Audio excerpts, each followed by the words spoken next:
Welcome to Design Minded, coming to you from 99.1 WQRT LPFM Indianapolis, a program that explores how design impacts our physical environment and quality of life, sometimes for the better, sometimes not.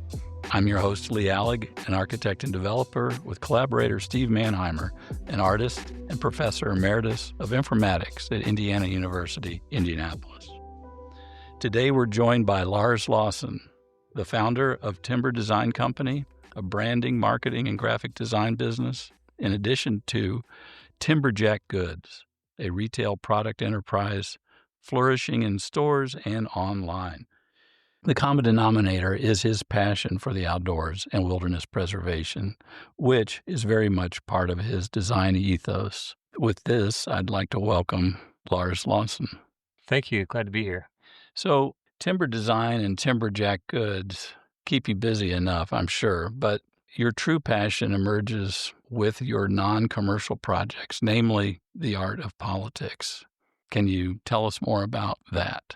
Yeah, absolutely. I think that's what drew you guys to me in the first place, was the art of politics and my work there. I run Timber Design Company. I've done that for 20 years. I do Timberjack Goods and Provisions, which I've done for about 2 to 3 years now, which is fun. Both of my jobs are fun. I enjoy design. I'm passionate about design. I believe in it, and it's been my life. I mean, I've always been creatively inspired and have always worked that way. Art of politics was something that I created about 4 or 5 years ago. There was a lot of turmoil in the country going on politically. There was COVID happening. There was so much that was bogging so many people down, I think. And I knew other people, friends, or heard stories or acquaintances of ways that people were doing something about things, actively being able to affect the world. Teachers, direct correlation. Their impact is clear and obvious. Pastors or whatever. I have a lawyer friend who can speak Spanish, so he would take off a week every year and go down to the border of Mexico, and he would represent immigrants in court and be able to translate for them and speak Spanish and help them understand the law and help them get to where they need to be. And I just thought, gosh, these are great things. What can I do? I'm a designer. I can make things look pretty. How does that translate into something a little more valuable, I think, to the rest of the world? And I had always worked in my design to make an impact design-wise in the world, but I wanted something a little more tangible. And I came up with the Art of Politics. It's a poster show. We solicit local and often non-local, as it expands, designers and illustrators and artists to contribute. It's all donated work and time, and they are allowed to create a poster of whatever they want. Is there a committee that sort of decides? No, anything's allowed. Yeah, it's a free speech event, so whatever anybody wants to do is completely up to them. As long as it's an issue related, it's a politically charged something. It could be no shortage of those. Yeah, right. I mean, or you're saying it needs to be specific to an issue, or no, we'll take anything. We have taken anything. I mean, everything speaks a message of some sort. We've, everything from voting for a candidate, promoting a candidate, against a candidate, LGBTQ rights, Black Lives Matters, environmental issues, climate change, banning books, global warming. We've had it all. And it's amazing to see what people care about and the diversity of issues. When I first started, I thought that, they're all going to be this or that, or you don't realize how many issues there are, I guess. I don't know. But how many different things that people Find to care about. So really I'm a graphic artist, let's say. I'm making this up. And how do I find out about the art of politics? Do I read about it in social media? Is there a story in the newspaper, such as that may be? We put out a press release. So there's a few places that'll pick it up. Once in a while, we'll get on a show on TV, a news brief. The arts community knows about it, and then people are encouraged to share. So, it goes out to the design community, and they share with other designers and other artists, and it just kind of grows a little more organically that way. And the bottom line invitation, I don't need to prove that I am a professional graphic designer. I can be a high school teacher. I could be a truck driver. Sometimes if I don't know who you are and I can't see your work online and can't find anything about you, I do request some samples just to kind of get an idea of your So capabilities are. let's say I've done this design and it's about free speech or it's about supporting the Constitution, whatever it is. And do I just send that to you and say, here's my design? We have a deadline. We kind of have a schedule that we work up. I give everybody a month to complete their designs. They've got a deadline for when they need to turn their designs in. There's a standard. It's got to be a certain size. It's got to be, Okay, print but ready. you allow me to participate, but I don't show you the poster until you've already made that decision that I. Right. Yeah. Okay. No, I don't need to see it. No. Oh, okay. So it's not like I'm making this poster and I'm sending it to you and you say, I love it. It's going to be right here on the main wall. My credentials, my CV, as it were, is sufficient to say you're in. Right. But now I got to create the poster such as it is. And in the process of creating the poster, you also have to turn into me who you want the proceeds of that poster to go to. Explain that, please. Each artist will come up with their own cause, but they're also coming up with their own nonprofit for that cause. All the posters are auctioned off at the night of the event.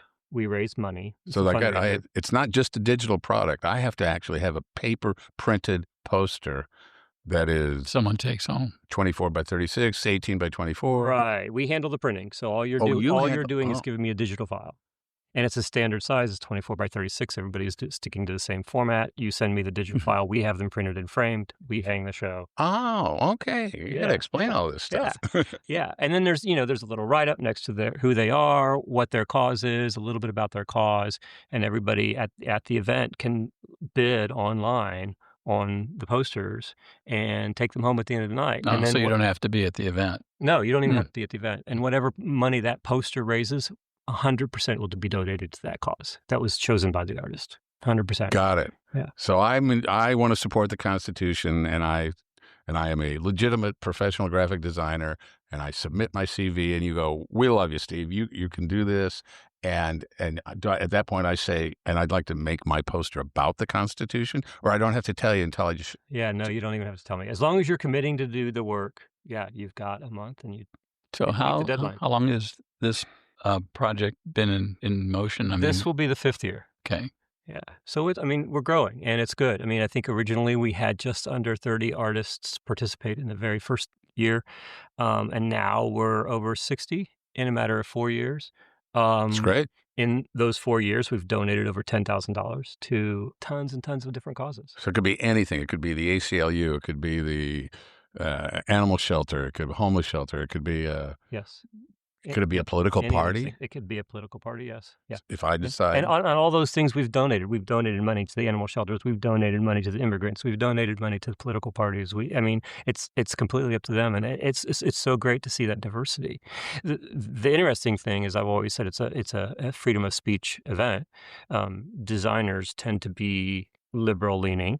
We're in Indianapolis, which tends to be liberal leaning. So most of our work is fairly liberal. But you're not specifically looking for that. We're not specifically looking for that. We're open to anything. So if somebody wants to support something on the right side, and fund something on the right side, that's what it's all about. It's total freedom of speech, and I love the power of that and what it can bring into the room.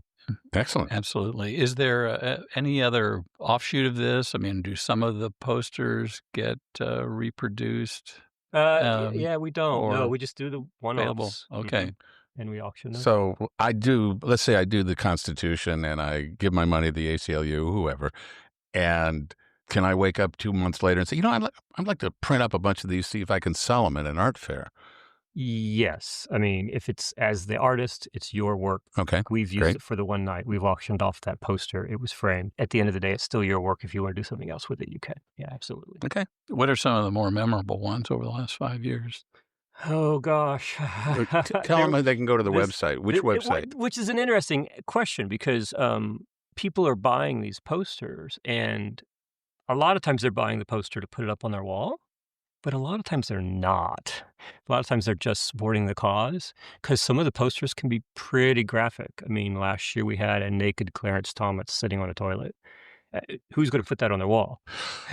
Maybe the wall in the bathroom. Right, right. But I mean, it's an interesting dynamic between, are you bidding on it because you love the artwork and it's great design and you're going to hang it up somewhere, or you just really believe in that cause and you want to support that or that person or whatever. So it's very interesting. Do you enter personally? I do. Yeah. Good. Yeah. And is there a limit to the number of entries? No, if people wanted to do multiple, they're welcome to.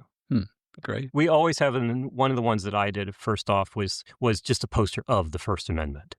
And we had that the first year, and we've had that every year. So I will reprint that poster every year and include it in the show every year. But that's the only one that gets repeated. So where did this idea all come from? How did this evolve? Is this something that you know takes place in other cities, or no? As far as you know, you're the only guy? Yeah, no, as far as I know, I'm the only guy. I wanted to do something. I wanted to give back. I wanted to be a part of the bigger picture. And I came up with that idea. There is another local show.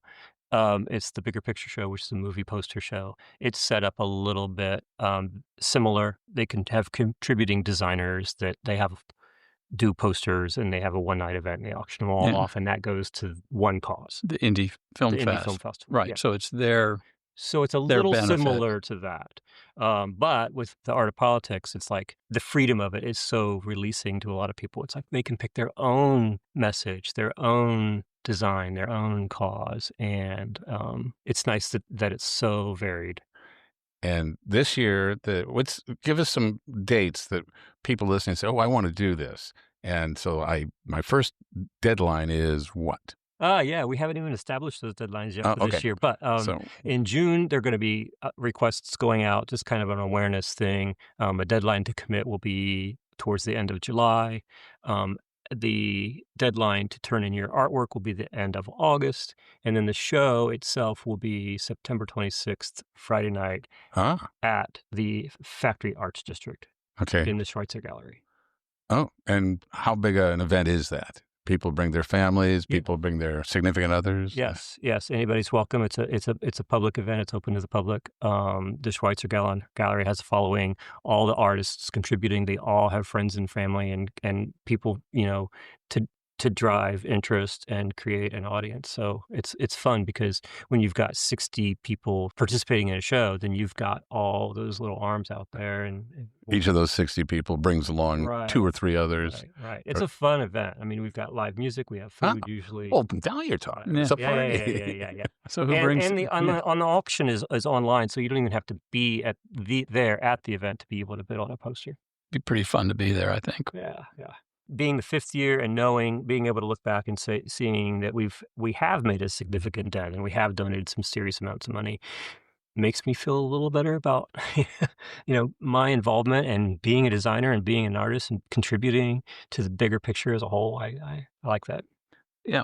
Well, by the way, you had mentioned the Bigger Picture event or show, I should say, and you've entered that, and I saw online that you've got the most recent exhibit of that event was in March. Right. Yes, that event was in March. They're usually always in March. The proceeds all go to the Indie Film Festival, and I've participated in that since they've opened, which has been 14, 15 years since they've started doing that.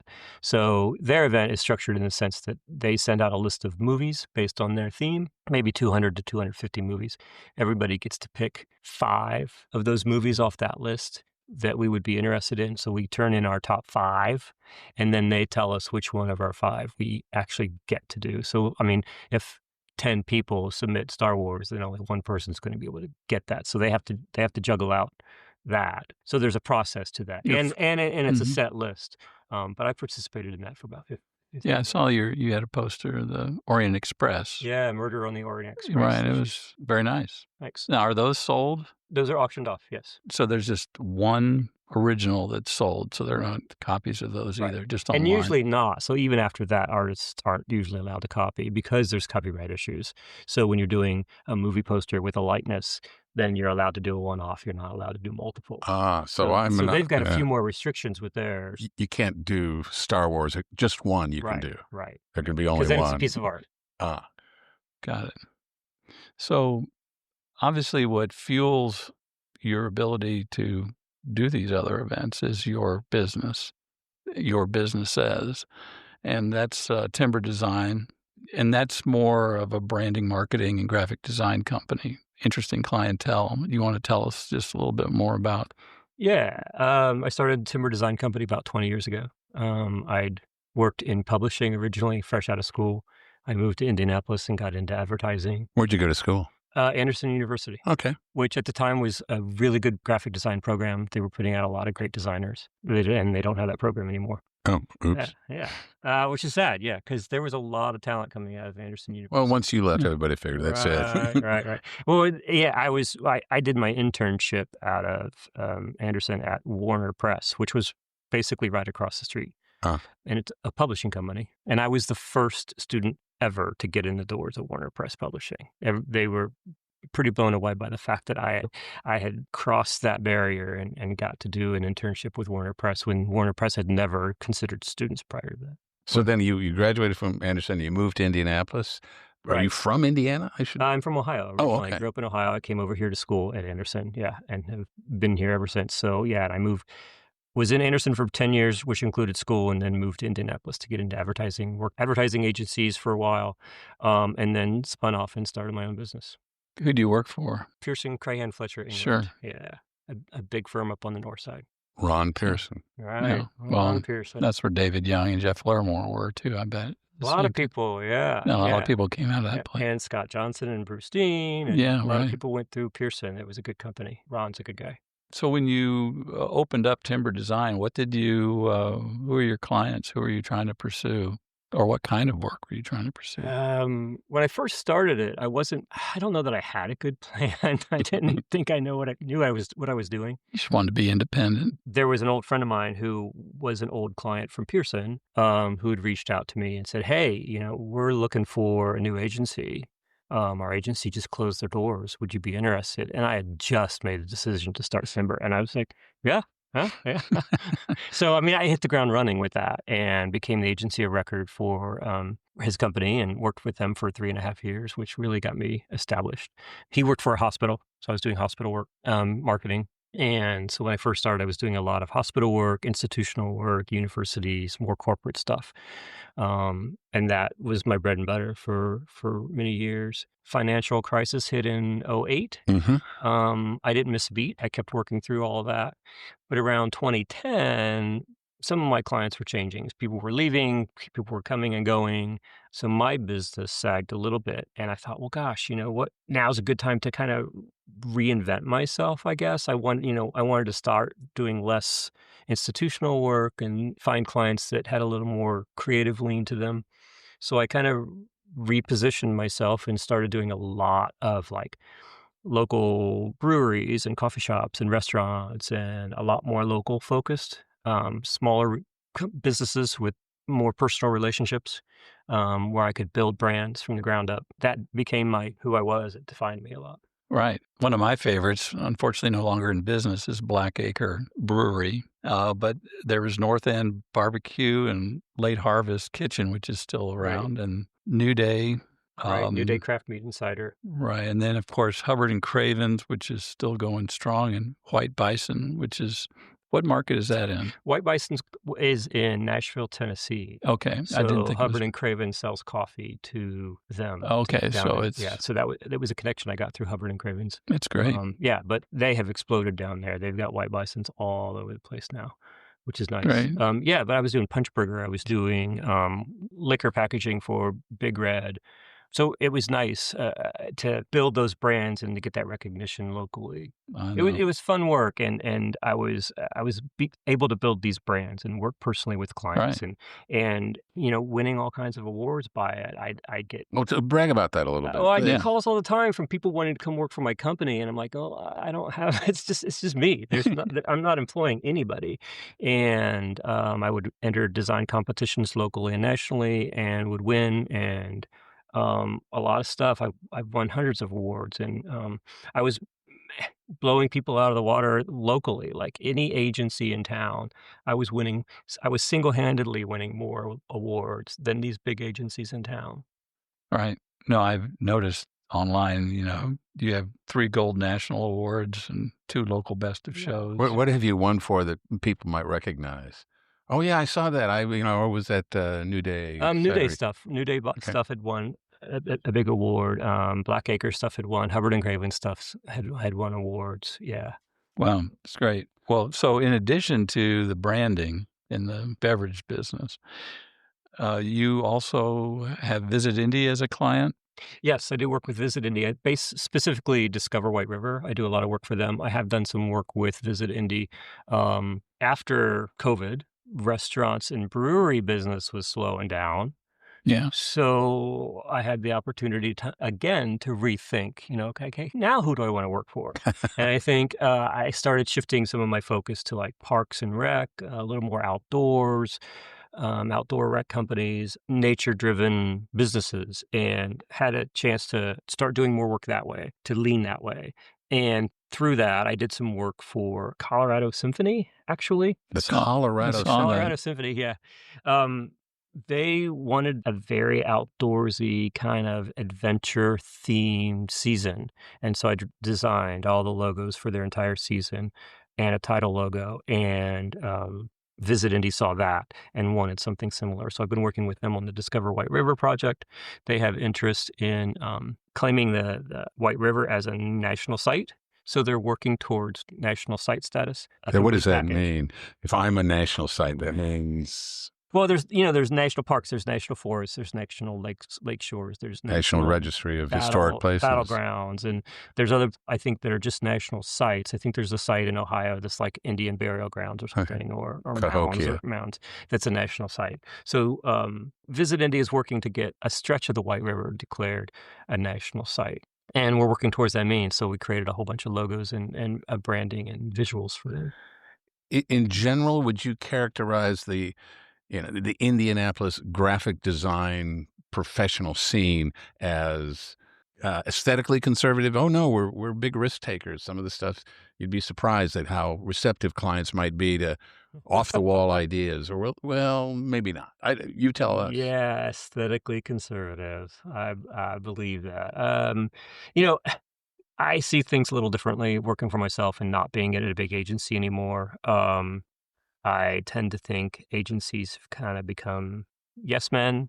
They're out to keep their clients happy and make money and pay their staff, and which are good things. All of those things are good things. All great things. And I agree with those things. I'm trying to make my clients happy too, but I don't have a staff. I don't have all the overhead. I've created a way to, I think within myself and my process, to work with clients in a way that educates them, communicates with them. We share ideas, but they trust me.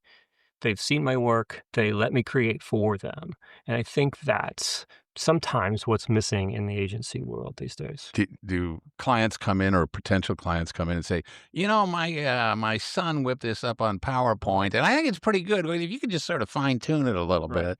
Wives can be the bane of my existence sometimes, yeah. What about AI? Yeah. I bet everybody's... Oh, gosh. I'm not a fan at all, period. I do not support AI. I do not believe in it. I know a lot of people do. I understand the arguments.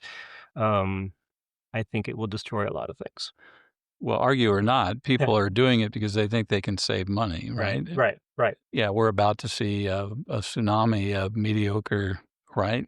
Design. Right. And I'm learning what it can do to the environment too. I mean, the amount of water and energy, heat that it creates, it's huge. It's phenomenal, the amount of heat that it creates in the water that it runs to run these machines. Just to drive the computers that create. Yeah. Well, they reopened 3 Mile Island, the nuclear reactor just for AI. Just for graphic design. Crazy. Graphic design was the first casualty of AI, as I understand it. Yeah, I believe that. Not the creatives, but the creative managers, people in charge of getting the work done, are the ones that I think are... You may need to explain this a little bit. People may not know how graphic design companies or agencies operate. Unless they've watched Mad Men. Yeah, I think it's just the managers. It's not the creative ones that are using AI as much. It's the ones that manage creative people. It's the ones that need to get production managers, need to get things done. I think they, like you said, it's cheaper, it's faster. Yeah. No, I applaud the fact that you are, working around it. I mean, because you've got clients that obviously see, what you're bringing to the table that probably AI can't, not on the first draft anyway. I'm sure people will disagree with me with this too.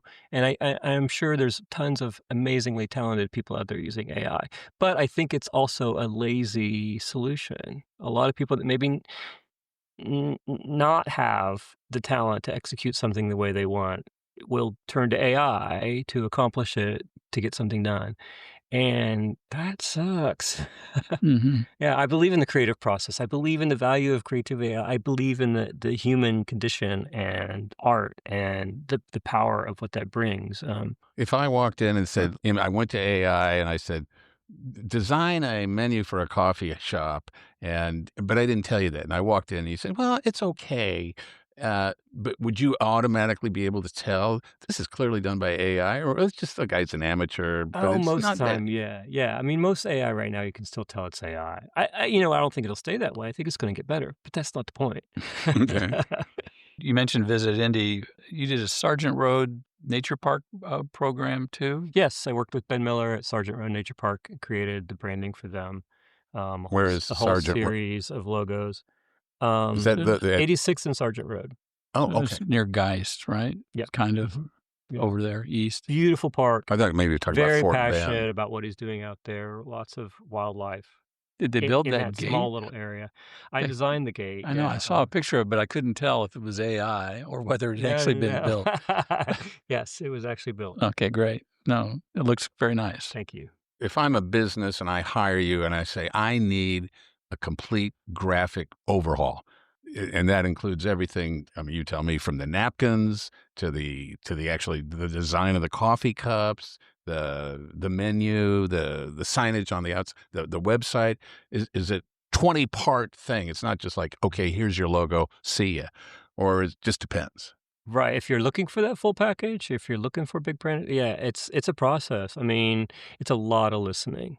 I meet with the client. We talk everything out. I try and understand them and what their objectives are the best I can.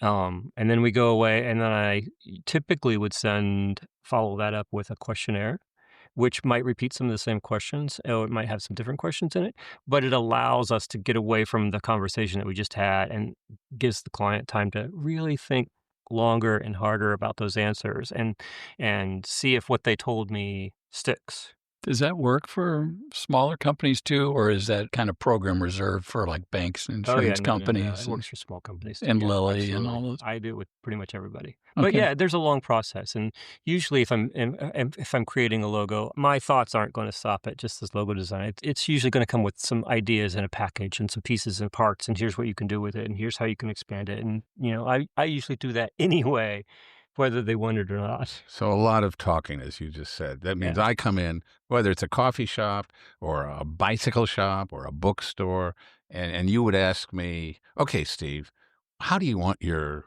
coffee shop to feel?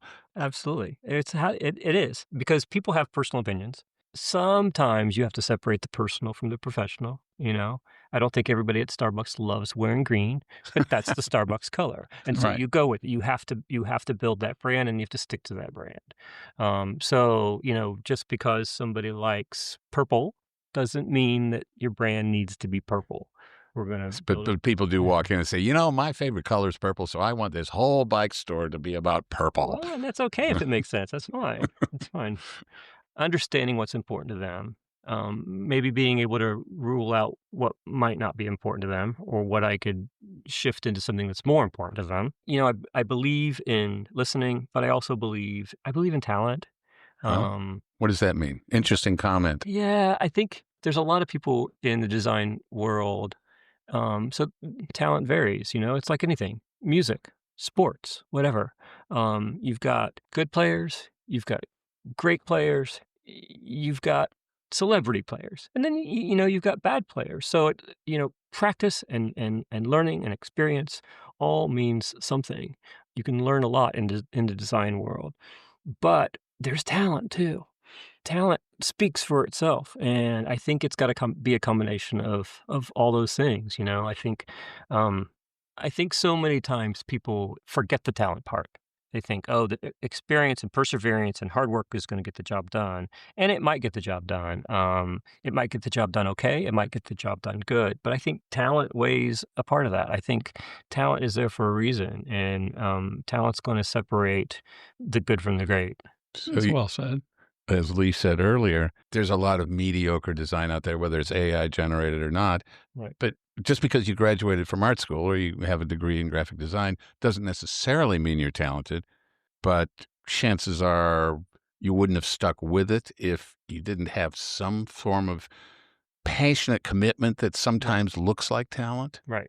Passion doesn't always equal talent. But yeah, I hear Okay. you. Oh, well, that's an Well, interesting comment. and I experience that working with the clients that I do. Sometimes, a client has been around with a designer and spent a bunch of money with a designer and didn't quite get what they wanted and weren't quite happy, or they don't trust designers because of it. And so I'll get a client and I'm like, I'll feel that. I'll feel that energy because they've been around and they've worked with people in the past that weren't quite whatever, wasn't doing it. And so then I have to re-educate the client and get them to trust me again and trust the process and what I can do.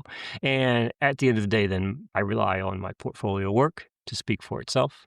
I read a quote a long time ago that said that how do you go from good to great? And it's find talent with a proven track record and trust them. It's that simple. What about the sort of the flip side of that? And this is something that people often say about architecture, that good architecture or great architecture comes out of a strong client pushing the designer to go beyond just, well, I can do a pretty good job and this guy will be happy with it. The unsatisfied client can be the greatest incentive. Is that true? Yeah, no, I can see that too. I think it works both ways. Yeah, Okay. definitely. Yeah. Have you had great clients that you say, my God, when we started doing this, and then 2 months later, I realized, the last iteration of that design is truly superior, and I wouldn't have gotten there if it hadn't been for the client going, well, I don't know. Absolutely. New Day was one of those clients. Wonderful people, very passionate people. I worked with them, created a design. It didn't hit the mark, and we went back to the drawing board. They pushed me. They wanted something different, and we created a wonderful brand for them. You were talking about the total package and the colors and, us all have matching coffee mugs or whatever. But you actually created another business called Timberjack Goods, which Right. is probably came out of that particular moment in time when you sort of felt like you needed a shift, right? Is that Yeah. about right? So, A way to expand your offerings, perhaps? at Pearson back in the day, when I used to work at Pearson Crane Fletcher, England, they every year they would create some sort of giveaway to their clients. They would use their creative energies and create a unique creative gift for their clients for the holidays. And then everywhere I went after that, I carried that concept to other companies that I worked for the staff to create and build or design something special, something that unique. If I'm one of your best clients, what would I get at Christmas? 1 year we designed like a hang tag calendar, like a flip card calendar. Okay, cool. But it's high on the design side, something very, very unique. We had multiples of those made and gave them to all of our clients. And when I left those agencies and started my own business, I kept that tradition. Every year I would create something special that I would have printed or whatever fabricated for my clients. And, it could be anything. And I dabbled with that all the time. And I dabbled with a few shirt designs and had a few products that I dabbled with and never really did anything with. And eventually I just realized, why am I not doing anything with all this stuff? I had boxes of shirts that I had designed and printed in the back room that weren't being sold anywhere. I mean, like T-shirts, graphic T-shirts? And I'm like, well, if I'm going to do this, graphic T-shirts. And I was like, well, why I need to do this. So I designed a line of products and started Timberjack. I started marketing that. Tell us about Timberjack products. If I go online, what am I going to see that I could order? And this is our biggest seller. Originally, Timberjack was a little undefined, but now really quickly it defined itself. Timberjack's been around for about 3 years, and Timberjack is just my passion project. It's stuff that I get to design without client involvement. Just things that I like. I'm an outdoors guy. I love to travel to national parks. I love hiking and camping and outdoor adventure type stuff like that. And Timber Design Company kind of evolved from that. I mean, it's Timber is the name of the company, and Timberjack is an extension of that. It's more of all of that for me. It's more chance to be creative. Give us some examples, like the products. yeah. I design some national park posters with stickers. So you put the stickers on the national park posters as you travel to the parks. Okay, cool. I've got a state park version of that. So the poster comes one color, and it comes with a complete set of stickers. So it's sort of an incentive to get out there and travel and hike and do things, and you get to put the sticker on the poster. I've got T-shirts. I've got all kinds of stickers and mugs, candles. I have a line of Indiana State Park candles for 7 of the state parks. Cool. All stuff like that. Camping, I've got a survival kit and a first aid kit. And so we're not talking about coasters and... Some of that. I mean, I've got keychains and stickers and all these other things. You could find those on the website. But yeah, it's fun. It's a chance to... that actually started... I mean, so when I would travel to national parks, I would create a logo for the national park I went to. This years ago. And for your own entertainment. For my own entertainment, yeah. And everybody just thought, oh, that's so cool. And I would post on Instagram and post online pictures of my trips and include this logo on those photos. Eventually, I had enough national parks. I was like, well, why didn't I just do them all? So that was where the national park poster came from, was like just completing the set. Like I'd already been to 20 or so Has the national parks. National Park Service have any response? Are they aware of you? They are aware. They have not picked it up yet. Okay. Yet. Yeah. But I was creating those logos already, and then I completed the set of logos to create the poster and the sticker set. And there's probably nobody there anymore. It's a great seller. I mean, the national park poster and the state park posters are big sellers for me. I've got a state park T-shirt and the state park candles. And this is online, so you're selling all over the country. Yeah, all online. The Timberjack goods. Word's out. Yeah. They find you. Silver in the City here locally sells a lot of my stuff. She's a big supporter of me. Great. The bungalow in Brotherville. And you did something on Ukraine too, didn't you? Yeah, I did. Guess it's just passion stuff. When something happens, I can't help myself but to do my best to speak out. So I did a poster when the Ukraine war first broke out. I got the printing donated. They were sold in a lot of local stores, and 100% of the proceeds went to Ukraine. I think we raised several $1,000s with those posters until we sold out of the posters. So when Ukraine started getting in the news again recently, I did another round of stickers this time, and I've been selling the stickers and donating money to you. And all of this we can find it on timberdesigns.com or Tinder. Yeah, you can find it all on timberjackgoods.com. Timberjack Goods. And the Instagram is the same, Timberjack Goods. So what's next for Timberjack? What are you thinking about? An apparel line? Oh, God. Bomber jackets? Shoes, running shoes. Yeah, I don't know. Hiking I don't know. Right now, my focus is shifting back to the art of politics because that's going to be ramping up soon.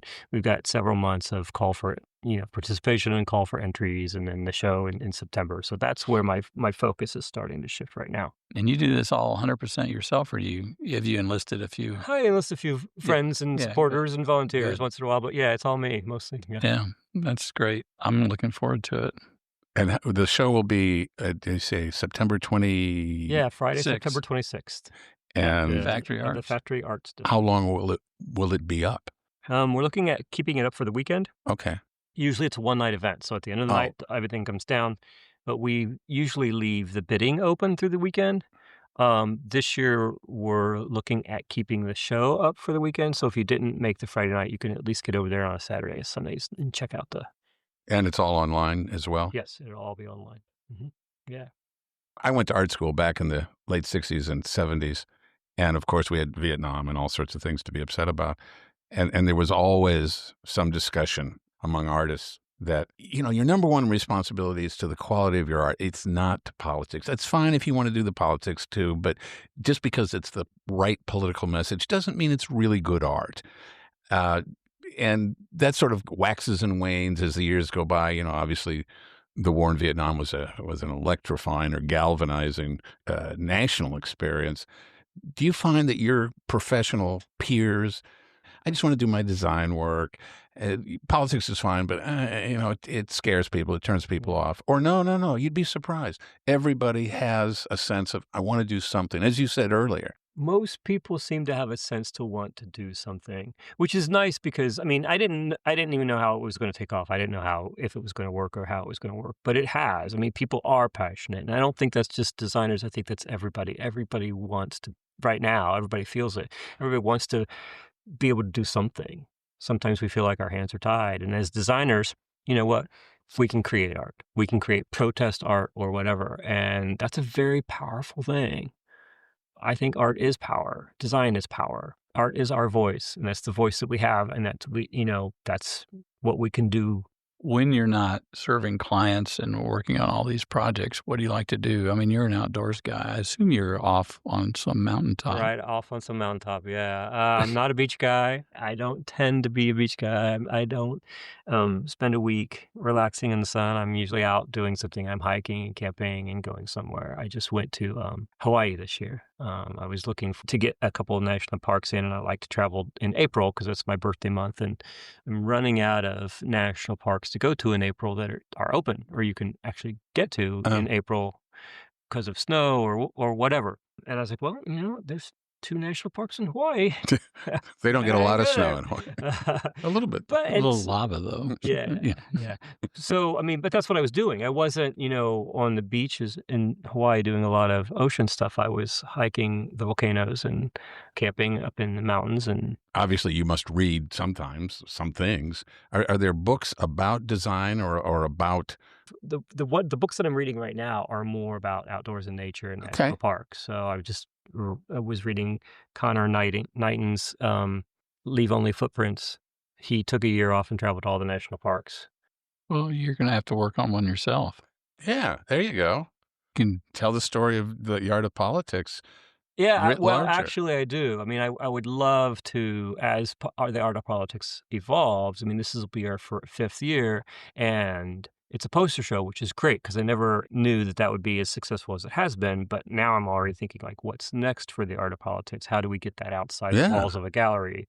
So I think eventually I would love to be able to put a book together of the poster submissions from over the years of the art of politics and make a protest book. Yeah. Wow. Okay. What should we ask you about that we haven't?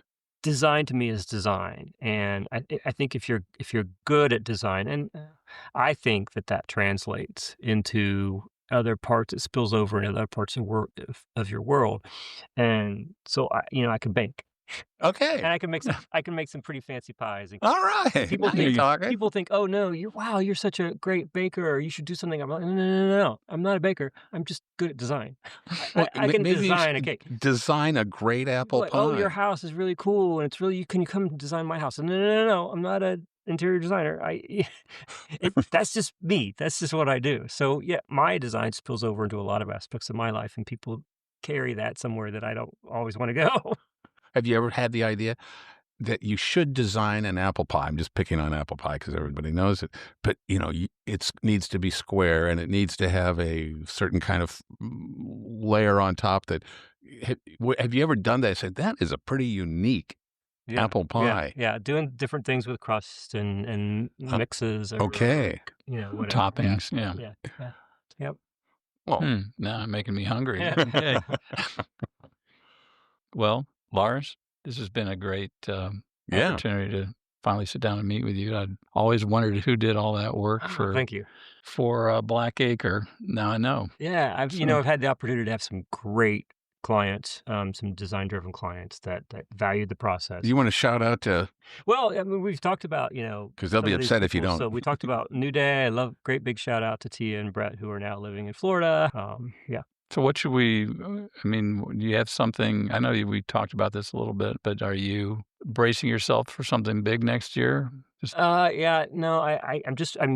trying to see what's next. Where do I go from here, and what is next for Lars and Timber Design or Timberjack Goods, and how do I grow those things and make them more? Well, and the art of politics is quite laudable. Yeah, The fact that you're doing that, that's an important thing to do, and we hope that you continue to commit as much time and energy, and maybe even expand it, as you suggest. Maybe a book, maybe something else. A cookbook too. Thank you. Thanks. I'm Pie and politics. I don't want to say I'm proud of art of politics. I'm thrilled that it has done what it has done. We'll do our Grateful. best to make sure people know about it. Thank you. Next September. Yeah, So absolutely. Thanks for coming on the show. Thank you guys very joining much us. for having me. It's been a pleasure. It's been fun. If you have suggestions or comments about this episode, contact us at talkdesignminded@gmail.com.